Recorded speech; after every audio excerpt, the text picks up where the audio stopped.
शांति।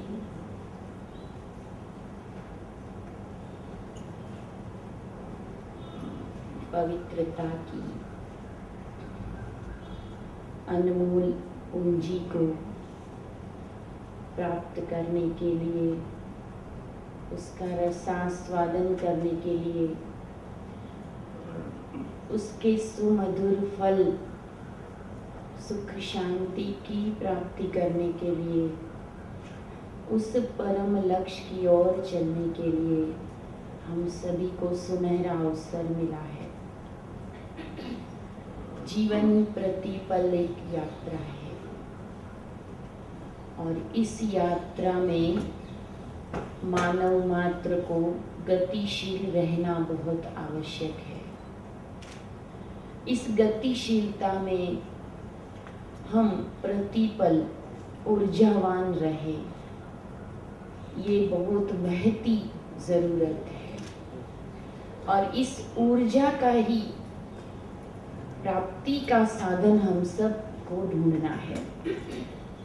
आज शारीरिक ऊर्जा के लिए बहुत प्रयत्न होते हैं, सदा हमारा शरीर सक्रिय रहे, परंतु जैसे पूर्व समय में मानव का जीवन कुछ ऐसा था कि जिसमें शारीरिक श्रम अधिक था, शरीर बहुत ज्यादा कष्ट उठाता था, बावजूद इसके वो स्वस्थ और सुंदर रहता था। मन की तकलीफें बहुत कम थी क्योंकि संसार में प्रेम अधिक था, सद्भाव अधिक था, विश्वास अधिक था और इसलिए उलझने कम थी, भय नहीं था, एक दूसरे के साथ कोई भी संशयात्मक विचार नहीं थे।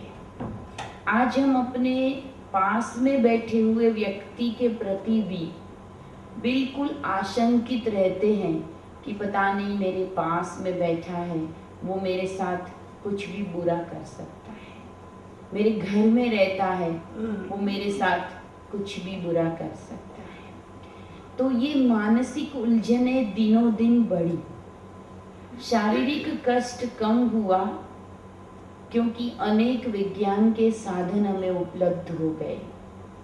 हम दिनों दिन सुख और सुविधाएं प्राप्त करने लगे जो शरीर को किसी प्रकार की तकलीफ ना रहे। सर्दी गर्मी से बचने लगे, श्रम से बचने लगे, मीलों तक पैदल चलने से बचने लगे, कोई भी चीज उठाना उस लिफ्टिंग से बचने लगे, चढ़ाने से चढ़ने से बचने लगे। परंतु फिर भी शारीरिक कष्ट कम होते हुए भी शारीरिक क्षमताएं बढ़ी नहीं और मानसिक कष्ट कम थे, वो बढ़ते गए तो उसके साथ मानसिक विकृतियां और बीमारियां भी बढ़ती गई, यानी दोनों का नुकसान दिनों दिन होने लगा और उसका परिणाम आया हमारी बुद्धि और हमारे व्यवहार पर। आज मानव की बुद्धि जो उसे विवेक के रूप में एक गाइड मिला है, हमारी बुद्धि हमारा अंदर बैठा हुआ गाइड है, मार्गदर्शक है, जो हर चीज को देखने के बाद समझता है। इसीलिए किसी काम के लिए ये कहा जाता है कि सोचो, समझो, फिर करो। ये 3 प्रक्रियाएं हैं। हम किसी भी इवेंट को, किसी भी दृश्य को, किसी भी व्यक्ति को पहले देखते हैं तो विचार शुरू होता है जो मन का कार्य है। कल हमने आत्मा के विषय में देखा, आत्मा का कर्म करने का, आत्मा की क्रियान्विति का जो तरीका है, जो प्रोसेस है, वो यही है कि वो हर दृश्य, हर घटना के साथ पहला संकल्प करता है, विचार चलता है, लेकिन उसके बाद का फॉर्म है वो है बुद्धि का, जो उसे समझने की कोशिश करता है कि ये मैं ठीक करने जा रहा हूं कि नहीं, जिस हिसाब से मैं सोच रहा हूँ वो करना चाहिए कि नहीं, परंतु दिनों दिन जो ये आपाधापी में शारीरिक और मानसिक क्षमताएं घटी, उसका असर जो हमारी बुद्धि पर आया, वो बुद्धि हमारी विचलित सी रहने लगी। वो हर बात में इस उलझन में पड़ने लगी कि क्या मुझे जो सही लगता है वो सही है कि नहीं। उस आत्मविश्वास के साथ वो निर्णय न ले पाई कि वही सत्य है जो मुझे समझ में आता है। प्रतिपल बदलती दुनिया, प्रतिपल बदलती परिस्थितियों ने हमारे विवेक को भी हिला के रखा हुआ है, और इस विवेक पर जो वार हुआ है, ये विवेक पर वार इतना बड़ा है जो विश्व युद्ध से भी खतरनाक है। विश्व युद्धों में लाखों की जान गई होगी, लेकिन इस विवेक के ऊपर जो वार हो गया है, उसने जीते जी मनुष्यों को मुर्दा कर दिया है। जिंदा मनुष्य चिंता की आग में जलने लगा है। मृत व्यक्ति को तो देह से मुक्ति मिल जाती है, लेकिन ये तो ऐसी स्थिति है कि न गलते बनता है न उगलते बनता है। कभी कभी गले में ऐसी चीज फंस जाती है कि जिसे न तो अंदर उतार सकते हैं और न ही बाहर निकाल सकते हैं। मनुष्य को जीना भी पड़ रहा है और वो ठीक से जी भी नहीं पा रहा है, क्योंकि उसका सद्विवेक उसे मार्ग प्रदर्शक के रूप में मिला था, उसके बजाय वो सद्विवेक ही उसे उलझन में डालने लगा है। इस बुद्धि के ऊपर जो प्रभाव है, इस प्रभाव को हम एक शब्द में अगर कहें तो ये अपवित्रता है, अशुद्धि है जिसका वार हुआ है। और दूसरा, उसका असर हमारे व्यवहार पर आया है। हमारा व्यवहार धीरे धीरे स्वार्थ सहित होने लगा है। हम हर बात में सबसे पहले ये विचार करने लगे हैं कि मैं अगर ऐसा बोलता हूँ, बोलती हूँ, मैं अगर ऐसा करती हूँ तो उसमें मुझे मिलेगा क्या, कुछ प्राप्ति भी है कि नहीं। यानी हम बिना स्वार्थ के सोचना भी नहीं चाहते हैं। हम ईश्वर के सामने जब जाते हैं तब भी हमारी निस्वार्थ भक्ति, निस्वार्थ संकल्प कम हो गए हैं, और हर समय हमारे मन में एक हिसाब रहता है कि अगर मैं इतना करता हूँ तो इसके बदले में मेरा ये कष्ट मिट जाए तो अच्छा है। अथवा हम डायरेक्टली कभी कभी एक डिमांड कर देते हैं कि हे प्रभु, एक ये कष्ट है मेरा, ये अगर आप मिटा दें तो मैं आपके लिए ये व्रत करने को तैयार हूँ, आपके लिए त्याग करने को तैयार हूँ, बशर्ते पहले जो कंडीशन है वो मेरी आप जरूर ध्यान में रखें। तो हमारी जो भावनाएं हैं वो भी उस स्वार्थ से भरपूर होती जा रही है। तो व्यवहार जो भगवान के साथ, ईश्वर के साथ हमारा वार्तालाप है, हमारा संबंध है, अगर वो स्वार्थ रहित नहीं रहा है, तब भला हम मनुष्यों के साथ व्यवहार में तो क्या आशा रख सकते हैं कि जो व्यक्ति मेरे साथ बातचीत कर रहा है, जो व्यक्ति मेरे से व्यवहार संबंध निभा रहा है, उसमें उसका कोई स्वार्थ नहीं होगा। हम पहले ही समझ जाते हैं। कोई फोन करता है, भाई साहब हम आपसे मिलना चाहते हैं, वो अगले के मन में होता है जरूर उसका कोई लाभ उसको लेना होगा। यानी कि हम समझ रहे हैं, हमारे मन में ये पक्का होता जा रहा है कि इस दुनिया में हर व्यक्ति अपने स्वार्थ, अपनी प्राप्तियों के लिए ही व्यवहार करने लगा है। और कदाचित ऐसा इसलिए हमें लगने लगा है कि हम भी शायद ऐसा ही करने लगे हैं।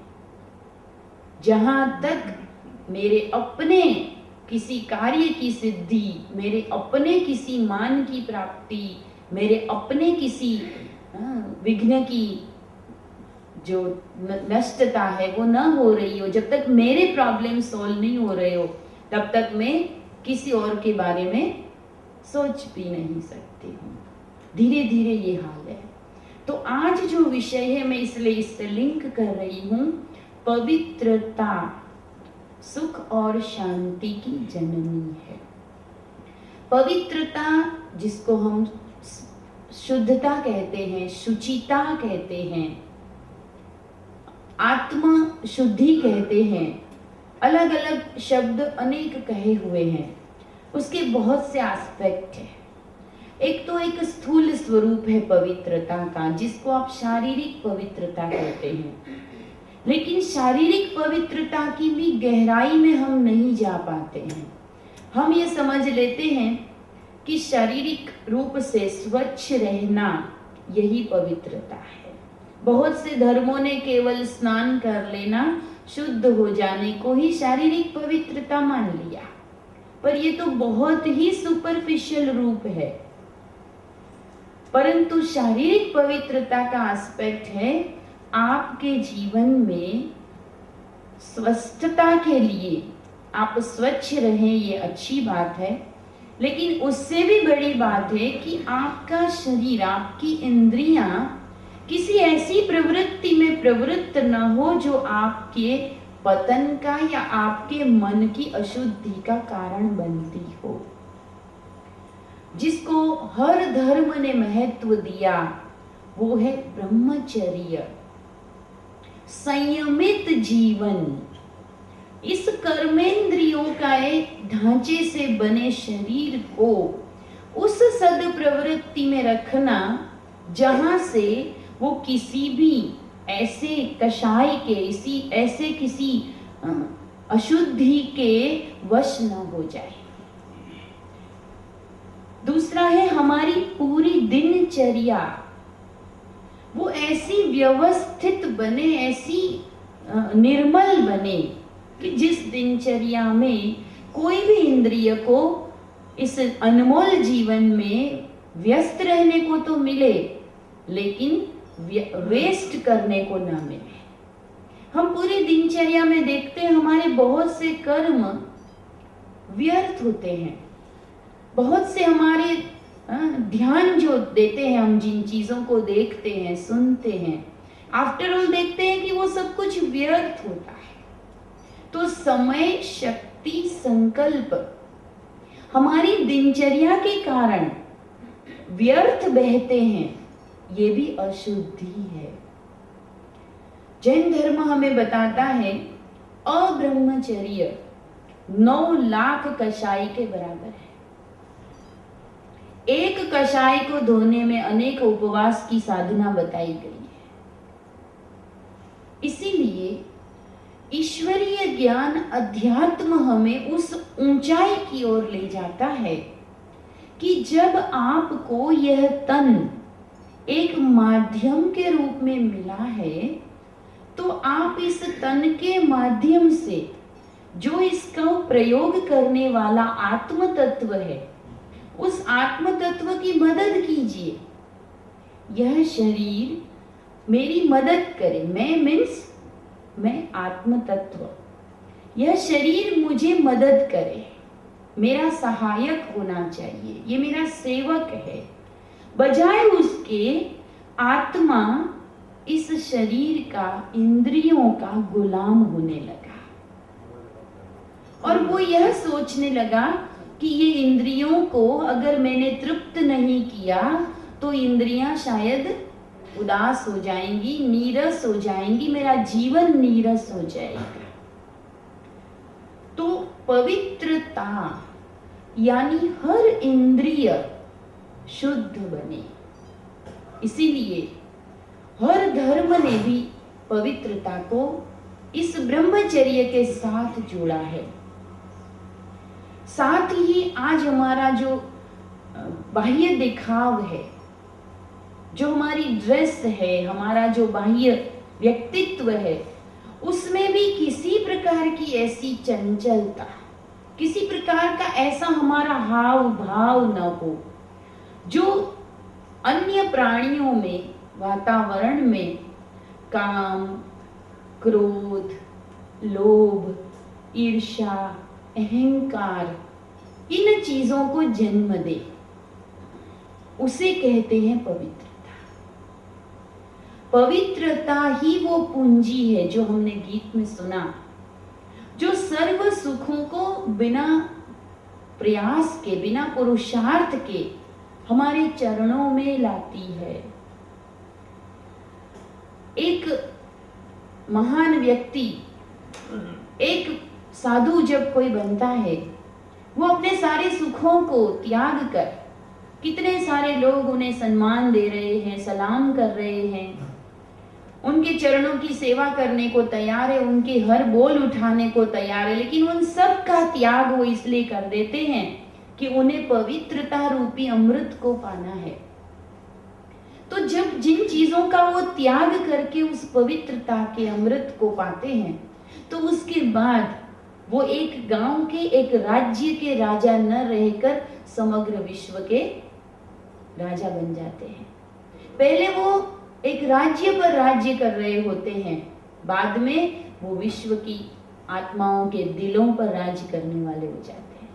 पहले उनके पास एक महल होता है, एक सीमा होती है उसकी भी कि इस राज्य की इतनी सीमा है, लेकिन आज महान आत्माओं के जो वाइब्रेशन है, जो व्यक्तित्व है, उसकी कोई सीमा है कि इतने ही लोग महावीर स्वामी को याद कर सकते हैं, इससे ज्यादा लोग नहीं कर सकते हैं। इतने ही लोग उनके प्रति श्रद्धा रख सकते हैं, बाकी लोगों को उसके लिए छूट नहीं है, बल्कि उनका साम्राज्य बढ़ता जाता है। पहले तो त्याग किया जाता है, लेकिन त्याग के बाद साम्राज्य और बढ़ता जाता है। वो एक राज्य के सम्राट नहीं रहकर प्रभु बन जाते हैं, वीर प्रभु नाम मिला उनको। तो किसका त्याग किया? केवल स्थूल वैभवों का त्याग किया इसलिए नहीं, लेकिन उन सूक्ष्म विकृतियों का त्याग किया, इसलिए वो सम्राट बन गए, हृदय सम्राट बन गए, प्रभु के भी प्यारे, उस श्रेष्ठ पद के भी प्राप्ति वाले बन गए और समग्र जगत के भी प्यारे बन गए। त्याग या तपस्या के लिए ये माना जाता है कि जगत के सुखों को, जगत के संबंधियों को ठोकर मारनी पड़ती है, उन्हें छोड़ना पड़ता है, जबकि हकीकत ये है कि तप करना यानी न्यारा बनना नहीं, परंतु सबका प्यारा बनना है, सर्व प्रिय बनना, ये तप है। केवल न्यारा हम उन चीजों से बनते हैं जिस चीज में, जिस संबंध में हमारी मानसिक शक्ति व्यर्थ जा रही थी। हम केवल अपने परिवार या अपने कुटुंब के कुछ 50-100 लोगों को अपना मानकर और उनके सुख में सुखी, उनके दुख में दुखी होकर और अपनी शक्तियों को इतनी ही सीमित करके रखे थे। और जब कोई व्यक्ति उन विकारों का, मोह का त्याग कर पवित्रता के जीवन को अपनाता है, तो वो इतने विशाल प्राप्तियों का अधिकारी बन जाता है, जिसको कहते बेहद, जहां कोई हद नहीं। तो शारीरिक पवित्रता का एस्पेक्ट ये है कि हमारा भोजन, हमारी दिनचर्या, ब्रह्मचर्य और हमारा बाह्य जो व्यक्तित्व है, उनमें सादगी, शुचिता और सरलता। हमें जो मिला ठीक, जो नहीं मिला ठीक। गुजराती में कहते गम से, भाव से, फाव से, चाल से। अगर ये 4 बातें पक्की है तो कोई तकलीफ नहीं है। तो इस सरलता को अपनाना, जैन धर्म ने भोजन के विषय में सबसे अधिक बात की, इतनी सूक्ष्मता की बात की कि जो भोजन जहां उत्पन्न हो रहा है उसके बारे में ज्ञान दिया कि उसमें कितने प्रकार के जीव उसके साथ जुड़े हुए हैं। इसीलिए हम तिथि के दिन नहीं खाते हैं। वैसे जो नहीं खाने योग्य चीजें हैं वो कंदमूल है या तामसिक भोजन है, वो सर्वथा और सदा के लिए त्याज्य है। परंतु श्रावकों के लिए भी कम से कम इतना तो बताया गया कि तिथि को, वार को आप इस चीज का सेवन न करें। तो भोजन हमारा ऐसा हो जो हमारी उत्तेजनाओं को न बढ़ाए, हमारी चंचलता को न बढ़ाए, हमारे मन को थकाने वाले विचारों के प्रति प्रवृत्त न करे, बल्कि उस स्थिरता को, उस शांति को प्राप्त कराए। और इस अध्यात्मवाद में एक चीज और जोड़ी गई, और वो यह है कि मात्र भोजन ही शुद्ध नहीं होना चाहिए, 101% वो शुद्ध होना चाहिए, परंतु जहां भोजन बनता है उस वातावरण को भी अच्छा बनाए। जो भोजन बनाता है उसके वातावरण को, उसके मन को भी शुद्ध होना जरूरी है। आज हम इस चीज से वंचित हो जाते हैं, क्योंकि हम इसमें डिपेंड कई बार अपने को महसूस करते हैं कि क्या करें। परंतु ये पाया गया कि जब कोई व्यक्ति भोजन बनाता है, बनाते समय की उसकी वृत्ति, उसके भाव, उनके हर छिद्र के द्वारा, इंद्रियों के द्वारा, दृष्टि के द्वारा उस भोजन के संपर्क में आने के कारण उस भोजन को वैसा ही स्वरूप दे देते हैं जैसा उसका खुद का स्वरूप है। क्यों माँ के हाथ का भोजन बड़ा मीठा लगता है। माँ अलग से कुछ नहीं डालती है, परंतु माँ के पास उस भोजन बनाते समय जो भाव है वो उस रेस्टोरेंट वाले के पास नहीं होता है। इसलिए रेस्टोरेंट वाला टेस्टी भोजन बना सकता है, लेकिन माँ के हाथ का जो स्वाद है वो कोई रेस्टोरेंट वाला नहीं दे पाता है। तो बड़ा क्या है,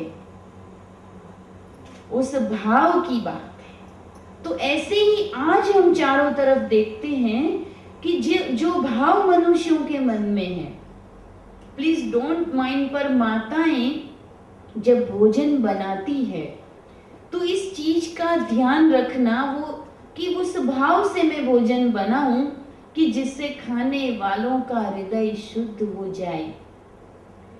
अगर ये बात मन में रखी जाए तो ये व्रत करने से भी बहुत ऊंचा इसका फल इस वातावरण को, इस जगत को मिलेगा। परंतु आज अपने अपने घरों की स्थितियां सभी जानते हैं, इसलिए इसका वर्णन मैं नहीं करूंगी कि किस स्थिति और वातावरण में हमारा भोजन बन रहा होता है। कोशिश करें, हमारा अगला एक टॉपिक है घर घर को स्वर्ग बनाएं, उसमें मैं इस बात को और क्लियर करना चाहूंगी कि कितना अच्छा हो सकता है कि हमारा घर हमारी एक लैबोरेटरी हो और आप उसमें प्रयोग करके देखते चलें कि आपको किसी वैद्य की जरूरत नहीं, आपको किसी भविष्यवेत्ता की जरूरत नहीं, आप अपने ही घर के प्रयोगशाला में ये सारी चीजें खुद प्राप्त करेंगे कि मेरे घर में छोटे छोटे बदलाव लाने से भी कितने बड़े बड़े परिवर्तन सहज भाव से मुझे मिल गए। पर कहते हैं कि आज का जमाना है, दौरे तरक्की के अंदाज निराले हैं, जहनों में अंधेरे हैं, सड़कों पर उजाले हैं। आज ऐसा होता चला है, तरक्की के दौर में हम बाहरी दुनिया में सक्रिय है, बहुत कुछ दौड़ भाग कर रहे हैं, दुनिया छोटी होती जा रही है, परंतु अंदर का अंधेरा शायद गहन होता जा रहा है। तो पहले मन से शुरुआत करें। मानसिक पवित्रता क्या है?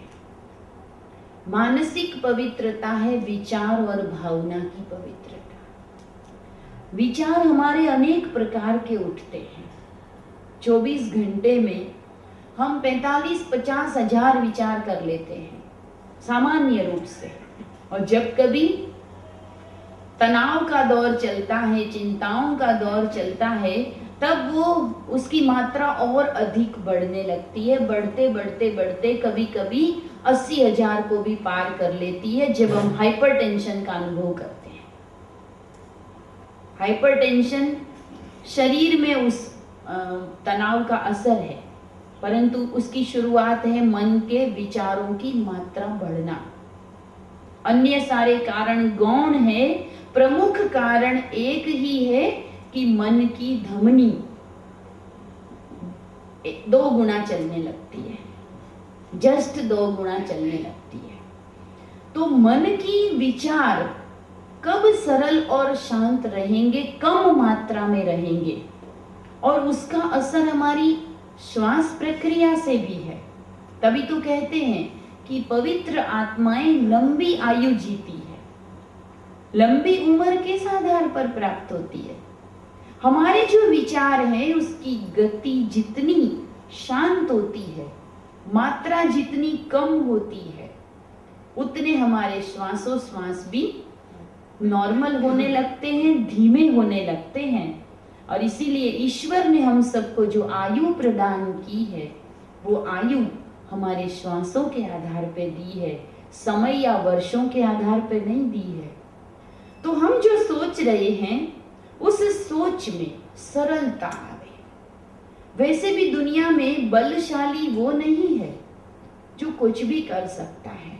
बलशाली वो है जो कम से कम सोचे और ज्यादा से ज्यादा काम कर सके। अगर आपको एक काम के लिए बहुत ज्यादा सोचना पड़ता है तो कहीं ना कहीं आप कमजोर हैं।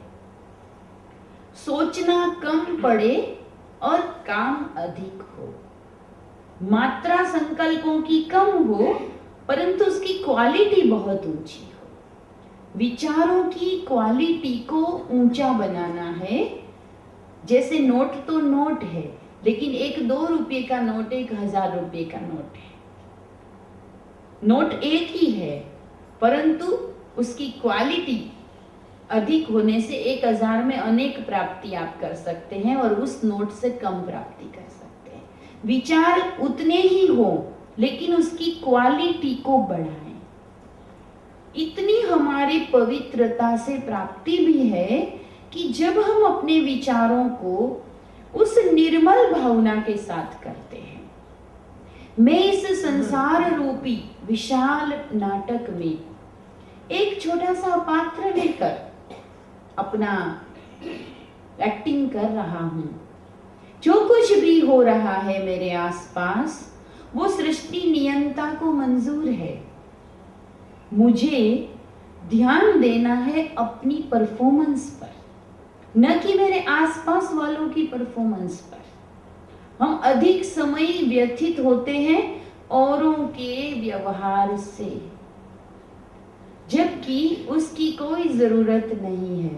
रेस में चलने वाला जरूरत है अपनी स्पीड का और अपने नियंत्रण का ध्यान दे। हम अगर इधर उधर अधिक देखते हैं तो हम अपनी स्पीड को और अपने नियंत्रण को खोते जाते हैं, और फिर हम दोष भी देते हैं कि वैसे तो मुझे आज पूरा दिन बहुत प्रसन्न रहना था, लेकिन उसने ऐसा बोल दिया मेरा मूड ऑफ हो गया। यानी मैंने अपने बैलेंस को, अपने कंट्रोल को खो दिया, नियंत्रण को खो दिया। जरूरत है हम अपने मन की शुद्धि की ओर ध्यान दें। मैं इस संसार में पवित्र कर्म के लिए अवतरित हुई हूं और मुझे याद होना चाहिए कि केवल मात्र आत्मिक प्राप्तियां ही मेरे साथ चलने वाली है। स्थूल प्राप्तियां न किसी के साथ गई है न मेरे साथ चलेगी। अगर इतना याद रहता है, हम जानते हैं, लेकिन समय पर छोटी छोटी प्राप्तियों के लिए हम बड़े बड़े नुकसान उठा लेते हैं। तीसरा है बौद्धिक पवित्रता। बुद्धि अर्थात जो निर्णय देती है क्या सही है क्या गलत है, उसका फैसला बताती है। बौद्धिक पवित्रता यानी उस बुद्धि को सदा इस प्रकार संतुलित रखें कि कभी वो स्वप्न में भी हमें गलत निर्णय न दे दे, उस दिशा में हमें न ले जाएं जो आखिरी मेरे हाथ से छूटने वाला है। हम अपनी बुद्धि के लेवल को ऊंचा तो उठा लेते हैं, आज बुद्धि का जमाना है, आज हर कार्य बुद्धि के आधार पर संपन्न होते हैं। इंफॉर्मेशन टेक्नोलॉजी आ गई, हमारी बुद्धि बहुत विशाल हो गई, सूक्ष्म से सूक्ष्म चीजें आ गई, जिसमें इतनी सारी मेमोरी है, इतना सा मेमोरी कार्ड है, उसमें इतनी मेमोरी है कि आपको और कुछ साथ रखने की जरूरत नहीं है कि मेमोरी कार्ड रख लो, एक छोटी सी माइक्रोचिप रख लो, तो हमारी बुद्धि की भी सूक्ष्मता अधिक हो। और बुद्धि पवित्रता से ही श्रेष्ठ बनती है। हमने ये देखा है, दुनिया के बहुत से सफल व्यक्तियों की जीवनी को देखिए, जो स्थूल जगत में तो बहुत सफल थे, कोई अपने क्षेत्र में बुद्धि के कारण सफल था, कोई धन के कारण सफल था, कोई बिजनेस की अपनी आर्ट के कारण सफल था, लेकिन जब जब उनके चरित्र में दाग लगा, जब जब उनकी मानसिक या शारीरिक पवित्रता भंग हुई, तो उनकी वो विशाल दृष्टि भी कम हो गई, उनका वो जीवन का जो श्रेष्ठता थी वो भी कम होती गई। इसलिए गांधी जी को एक अंग्रेज ने ये प्रश्न पूछा था, इतनी बड़ी अंग्रेज सल्तनत के सामने चैलेंज लेने का आपके पास बल कौन सा था? तो उन्होंने भी उत्तर दिया था, ब्रह्मचर्य। जब से मैंने ब्रह्मचर्य को अपनाया तो मुझ में वो बल आया कि इतनी बड़ी सल्तनत को मैं चैलेंज कर सकता हूं। आज के जमाने में चारों तरफ की विकृतियों में आप देखिए, मनुष्य बाकी सब बातों में सफल होता है और चरित्र के पवित्रता के मामले में वो गिर जाता है। आज के दिन हम संकल्प लेंगे कि पवित्रता का बल मुझ में होना ही चाहिए। वो शुद्धि जो इस हड्डी मांस के देह को, जिसमें हम देखिए इस देह के प्रति एक संकल्प मैं आपको देती हूँ। किसी ने बहुत सुंदर कहा कि इस दुनिया में सबसे ज्यादा नफरत करने की कोई चीज हो तो वो ये शरीर है। क्यों हम सदा ही अच्छी अच्छी चीजें इसको देते हैं और ये सदा ही अंदर से जो कुछ भी बाहर देता है वो खराबी देता है। आप देख लीजिए कितना हम इसको देते हैं, शुद्ध रखते हैं, इसके लिए घर बनाते हैं, इसके लिए एसी लगाते हैं, इसके लिए गाड़ी, इसके लिए सब कुछ, और ये जितने भी शरीर के द्वार है उससे जो भी निकलता है वो आप देख लीजिए, एक भी चीज शुद्ध नहीं है, काम की नहीं है। आउटपुट सब खराब है, इनपुट के लिए दुनिया भर की मेहनत हो रही है। तो भले हम शरीर को साधन के रूप में प्रयोग करें, लेकिन केवल इसी हड्डी मांस को हम सुख का साधन न बना लें। ये हमारी साधना के लिए साधन है, केवल इसी का सुख ये प्राप्ति नहीं है, ये हमारा साध्य नहीं है, ये केवल साधन है। आज ऐसा लग रहा है कि मनुष्य ये सोचने लगा है कि शरीर ही साध्य, जिसने शरीर के सारे सुखों को प्राप्त कर लिया समझो उसका जीवन सफल हो गया। परंतु इसकी गहराई में जाने की जरूरत है। 1 मिनट के लिए हम सभी संकल्प लेते हैं। मैं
हमारा पवित्र स्वरूप हमें अपने उच्च लक्ष्य की ओर बहुत जल्दी पहुंचाता है। पवित्रता परिश्रम से मुक्त कर देती है, चमत्कार करती है, जादुई काम करती है। पवित्र आत्मा की दृष्टि जहाँ भी पड़ती है वो स्थान भी पवित्रता का प्रकंपन अनुभव करता है। इसीलिए जो हमारा चौथा एस्पेक्ट है व्यवहारिकता, व्यवहार में दो बातें हैं, वाणी और कर्म। पवित्र मन से आप जो वाणी उच्चारित करेंगे, चाहे आपके पास भाषा का ज्ञान न हो, चाहे आपके पास संसार की अन्य कोई विद्या न हो, चाहे आपके पास वाणी का चातुर्य न हो, लेकिन आपके निर्मल मन से बोले हुए शब्द इतना असर करते हैं कि आपके शब्द अमर हो जाते हैं, छाप पड़ जाती है शब्दों की। अनुभव करके देखिए, दिल का निशाना दिल तक जाता है। दिल शुद्ध है तो अगले को आप दो शब्द ही बताइए, वो दो शब्द उसके हृदय को छू जाएंगे। वाणी हमारी निर्मल होती जाएगी, उसमें शब्दों की भरमार की जरूरत नहीं, शब्दों की मात्रा कम होगी, परंतु आपका मौन भी अगले को संदेश दे देगा कि आप कहना क्या चाहते हैं।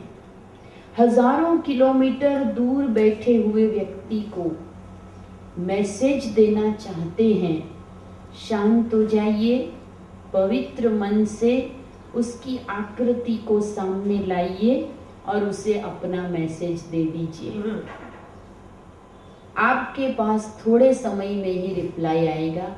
जब कभी भी ये टेलीफोन, ये इंटरनेट, ये मोबाइल्स, ये सब काम नहीं करेंगे, आज तो इसके द्वारा काम हो जाता है, तब यह साधन अवश्य काम करेगा।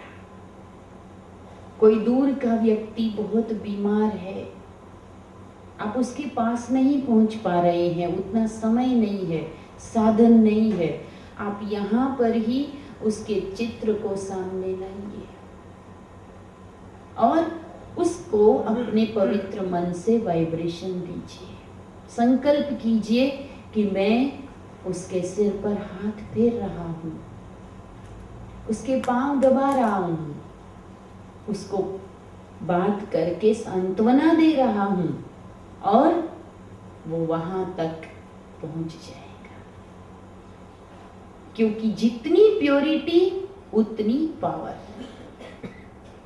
आपके संकल्पों की पवित्रता में इतनी शक्ति होगी कि हजारों किलोमीटर दूर वो पहुंच जाएगा। और तब आपके व्यवहार में भी सदा वो बात बनी रहेगी कि आपके पास लोग रहना चाहेंगे, आपसे सुनना चाहेंगे, आपको बार बार पाना चाहेंगे। आजकल दुनिया ऐसी है कि मनुष्य मनुष्य से दूर होता जा रहा है, लेकिन जैसे देवों के दर्शन किए जाते हैं, महात्माओं का, साधुओं का सानिध्य सुख देता है, आप अपने जीवन में उस शुचिता को अपनाते जाएंगे, आपका सानिध्य भी दूसरों के कष्ट दूर करने लगेगा। आपके सानिध्य से दूसरों के विघ्न मिट जाएंगे और सभी यही चाहेंगे कि सिर्फ आपकी दृष्टि पड़ जाए तो उनका काम हो जाएगा। आप बोलेंगे, वो शब्द उनके जीवन में राम बाण का काम करेंगे। ये है पवित्रता का बल।